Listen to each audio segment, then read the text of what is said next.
The train was going nowhere, and nor were the refugees. This morning they lined up to show the media their anger and determination, while the police looked on. And this is our last message to the Hungarian government. We will die or we will go. Yes! Yes! The young men were the loudest, but women were protesting too. A group of young Syrians was camping out inside the station. They'd been arrested on a previous train. The police took their fingerprints. They fear if they go to the camp, they'll be sent back the way they came. For example, I go to Germany because I have two brothers there. I want to meet him, I want to stay with him. That way I make. And they make scare for us. When they say we put you in the jail 60 days if you will not make this fingerprint. And we send back to Serbia, that way. This is the camp they don't want to go to, less than a mile from the station. A bus arrived bringing refugees and migrants the police have rounded up over the past few days.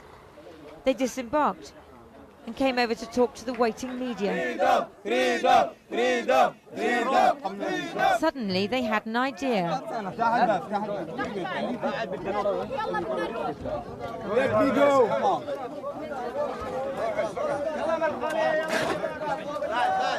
He was the first. I want to go! All want to go! Dozens followed. It was pandemonium. One woman fell. More piled over the fence. And started down the road. Walking to Germany, they said. However long it takes. However hard the journey. It's a crazy idea. But maybe fleeing from war or life in a miserable camp in Turkey drives you crazy. كاتشينج بوليس نحن ما بدنا هنغاريا نحن بدنا ألمانيا family ألمانيا. You have family in Germany? Yes. Yeah.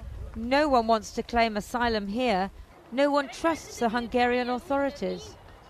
The people jumped over the fence as if they were in some way escaping. Actually, they're allowed to come and go from that refugee camp. But what they're not allowed to do is leave Hungary. They say, we don't care how we go, we're going to walk. Somehow we'll get to Germany. But what's likely to happen is they'll get caught by the police and put back in that camp again. Where are you going? They didn't know. They said they were just following the others. Maybe they'll try to join those now walking from Budapest. Heading back to the camp, we found an Iraqi man. The police took me in one direction and my wife in another, he said. He was going to the camp to find her. Lost, exhausted, fearful more for her than for himself. So many stories. 9-year-old Abdullah from Damascus, and Yahya, a medical student from Damascus University, traveling with his brother, arrested yesterday. Did you tell your mother what had happened, that you were in the camp? Not the whole thing. You didn't tell her the whole story? No, she would be afraid, you know. You think it would upset her? Yes. So what did you tell her? I told her they're gonna give us a paper today, tomorrow, you know, and they will let us go. I know it's not true, but I had to lie. Back at Bicske station, the authorities brought in a freight train to block the media's view. The refugees protested in vain. A video posted online showed some passengers heading down the tracks. Somehow they'd broken out. But a Pakistani man apparently died after hitting his head. He had 4 children.